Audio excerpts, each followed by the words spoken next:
Kumaraswamy Woodland ಎಂತ ಹೋಟ್ಲದು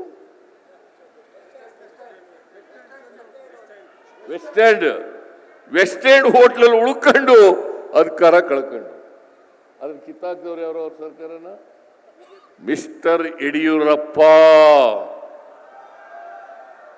17 ಶಾಸಕರನ್ನ ದುಡ್ಡು ಕೊಟ್ಟು ಕೊಂಡ್ಕೊಂಡು ಆಪರೇಷನ್ ಕಮಲ ಮಾಡಿ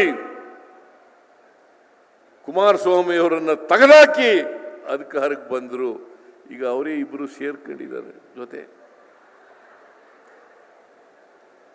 ಯಾರು ಇವ್ರ ಸರ್ಕಾರ ಕಿತ್ತಾಕಿದ್ರು ಅವ್ರ ಜೊತೆಲೇ ಸೇರ್ಕೊಂಡಿದ್ದಾರೆ. ಇದೇ ದೇವೇಗೌಡರು ನಾನು ಯಾವ ಕಾರಣಕ್ಕೂ ಕೂಡ ಬಿಜೆಪಿ ಜೊತೆ ಹೋಗಲ್ಲ, ಏನಾರು ಇನ್ನೊಂದು ಜನ್ಮ ಇದೆ ಅಂತ ಅನ್ನೋದಾದ್ರೆ ಮುಂದಿನ ಜನ್ಮದಲ್ಲಿ ನಾನು ಮುಸ್ಲಿಂ ಆಗಿ ಹುಟ್ಟಬೇಕು ಅಂತ ಇದ್ದೇನೆ. ಯಾಕಂತಂದ್ರೆ ಬಿಜೆಪಿ ಒಂದು ಕೋಮುವಾದಿ ಪಕ್ಷ. ನೀವ್ಯಾವತ್ತೂ ಕೂಡ ಬಿಜೆಪಿಯನ್ನ ಬೆಂಬಲಿಸಿಲ್ಲ. ಸುಮಲತನು ಕೂಡ ಬಿಜೆಪಿಯಿಂದ ಗೆದ್ದವರಲ್ಲ. ಸುಮಲತಾ ಬಿಜೆಪಿಯಿಂದ ಗೆದ್ದವರಲ್ಲ, ಕಾಂಗ್ರೆಸ್ಸಿನ ಓಟ್ಗಳಿಂದ ಗೆದ್ದದ್ದು. ಅಯ್ಯಮ್ಮ ಕಾಂಗ್ರೆಸ್ನಿಂದ ಓಟ್ನಿಂದ ಗೆದ್ದದ್ದು. ಈಗ ತಿಕ್ಕಾಟ ಶುರುವಾಗ್ಬಿಟ್ಟದೆ. ಸುಮಲತನ ಕೊಡ್ಬೇಕಾ JDS ಬಿಟ್ಟು ಕೊಡ್ಬೇಕಾ? ಸುಮಲತನ ಕೊಡ್ಬೇಕಾ JDS ಕೊಡ್ಬೇಕಾ? ಯಾರೇ ಕ್ಯಾಂಡಿಡೇಟ್ ಆದ್ರೂ ಕೂಡ ಸುಮಲತಾ ಆಗಲಿ JDSನವರಾಗಲಿ ಯಾರೇ ಕ್ಯಾಂಡಿಡೇಟ್ ಆದ್ರೂ ಕೂಡ ಈ ಸಾರಿ ಅವರ ಅಪವಿತ್ರ ಮೈತ್ರಿ ಇದೆಯಲ್ಲ, ಈ ಮೈತ್ರಿ ಅಭ್ಯರ್ಥಿಯನ್ನ ಸೋಲಿಸಿ ನಮ್ಮ ಅಭ್ಯರ್ಥಿಯನ್ನ ಗೆಲ್ಲಿಸ್ಕೊಡ್ಬೇಕು ಅಂತೇಳಿ ನಿಮ್ಮಲ್ಲಿ ಅತ್ಯಂತ ಕಳಕಳಿಯಿಂದ ಪ್ರಾರ್ಥನೆಯನ್ನು ಮಾಡಲಿಕ್ಕೆ ಬಯಸ್ತೇನೆ.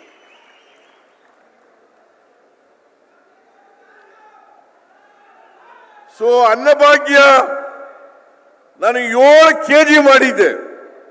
ಆ 7 kgನ 5 kg ಇಳಿಸ್ಬಿಟ್ರು ಬಿಜೆಪಿಯವರು. ನಾನು ಒಂದ್ಸಾರಿ ಅಸೆಂಬ್ಲಿನಲ್ಲಿ ಕೇಳಿದೆ, ಯಡಿಯೂರಪ್ಪನವ್ರೆ ಯಾಕ್ರಿ 7 kgನ 5 kg ಮಾಡಿದ್ದೀರಿ?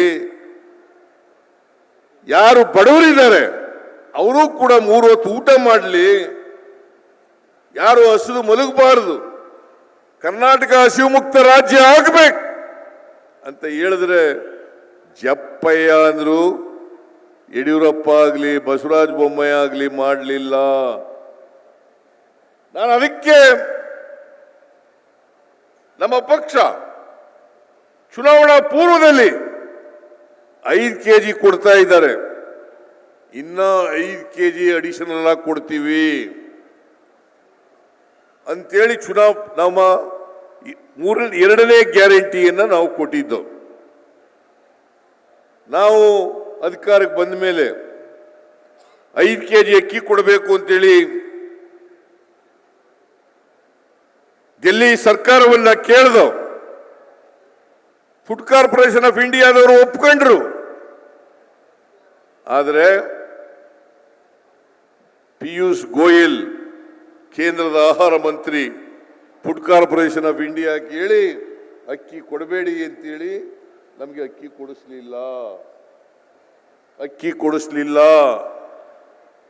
ನೀವು ತಿಳ್ಕೋಬೇಕು ಇವ್ರ ಉದ್ದೇಶ ಏನು. ನಾವು ಬಡವರಿಗೆ 5 kg ಅಕ್ಕಿ ಕೊಡ್ತೀವಿ ಅಂತಂದ್ರೆ ಅದನ್ನು ಕೊಡಬಾರ್ದಾಗ ಮಾಡಿದ್ರಲ್ಲ.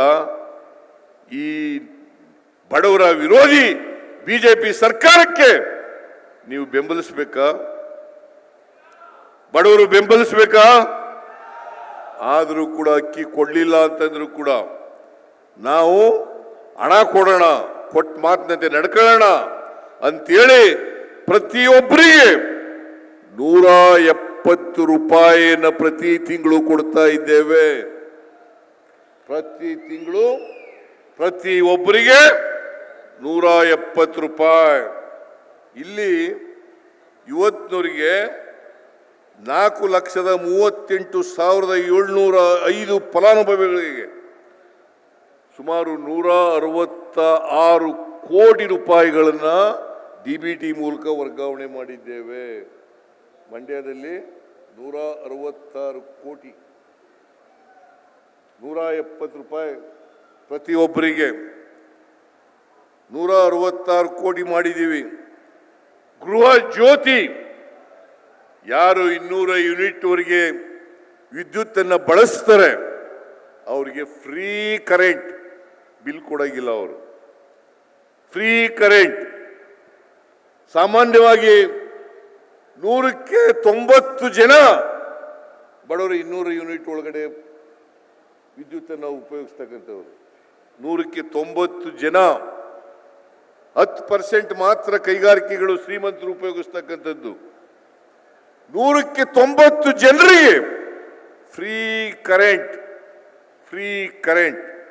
ಅದರಿಂದ ಸುಮಾರು ಇಲ್ಲಿವರೆಗೆ 4,64,303 ಗ್ರಾಹಕರು ನೋಂದಣಿ ಮಾಡ್ಕೊಂಡಿದ್ದು, ಇವರಿಗೆ ಉಚಿತವಾಗಿ 104 ಕೋಟಿ ರೂಪಾಯಿಗಳ ವಿದ್ಯುತ್ತನ್ನು ಕೊಟ್ಟಿದ್ದೇವೆ.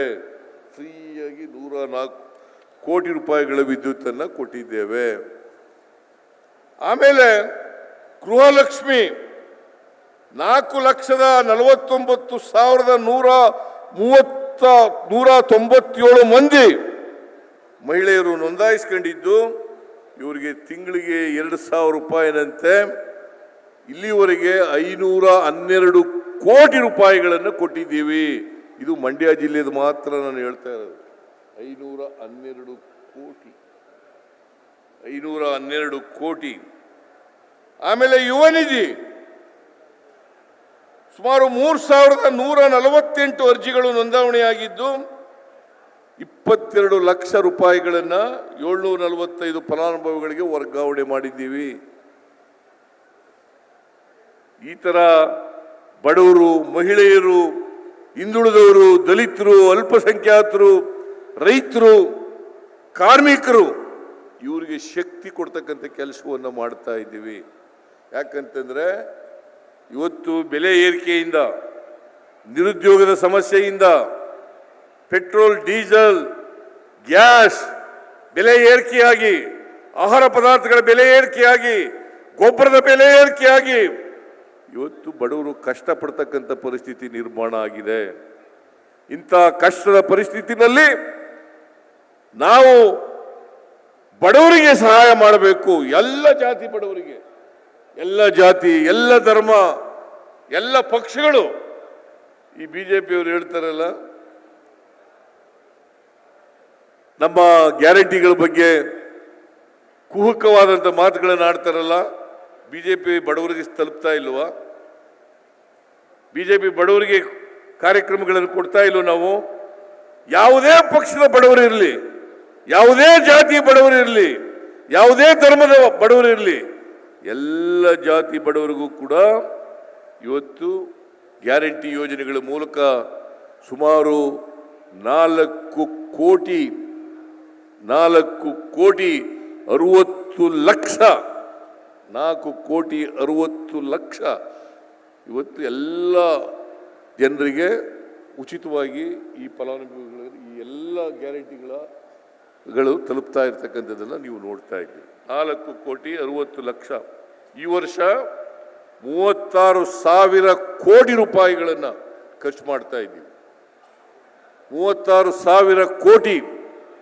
ಮುಂದಿನ ವರ್ಷ ಬಜೆಟ್ನಲ್ಲಿ ನಾನು ಘೋಷಣೆ ಮಾಡಿದ್ದೀನಿ 52,009 ಕೋಟಿ ರೂಪಾಯಿಗಳನ್ನು ಕೊಡ್ತೇವೆ ಅಂತಕ್ಕಂಥ ಮಾತನ್ನು ಹೇಳ್ತಾ ಇದ್ದೀವಿ. ಹೀಗೆ ಎಲ್ಲ ಫಲಾನುಭವಿಗಳನ್ನು ಕೂಡ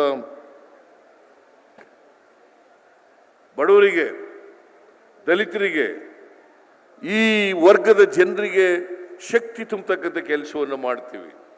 ಇವರು ಕೂಡ ಮುಖ್ಯವಾಹಿನಿಗೆ ಬರಬೇಕು. ಸಮಾಜ ನಿರ್ಮಾಣ ಆಗಬೇಕಾದ್ರೆ ಎಲ್ಲರಿಗೂ ಆರ್ಥಿಕ ಸಾಮಾಜಿಕ ಸ್ವಾತಂತ್ರ್ಯ ಸಿಕ್ಕಿದಾಗ ಮಾತ್ರ ಸಾಧ್ಯ ಆಗ್ತದೆ. ಅದಕ್ಕೋಸ್ಕರ ಇವತ್ತು ಎಲ್ಲ ಫಲಾನುಭವಿಗಳಿಗೆ ಮಂಡ್ಯ ಜಿಲ್ಲೆ ಒಂದೇ ಅಷ್ಟೇ ಅಲ್ಲ, ರಾಜ್ಯದ 31 ಜಿಲ್ಲೆಗಳಲ್ಲಿರ್ತಕ್ಕಂಥ 7 ಕೋಟಿ ಜನರಿಗೆ ಈ ಕಾರ್ಯಕ್ರಮಗಳನ್ನು ಕೊಡ್ತಕ್ಕಂಥ ಕೆಲಸ ಮಾಡ್ತಾ ಇದ್ದೀವಿ.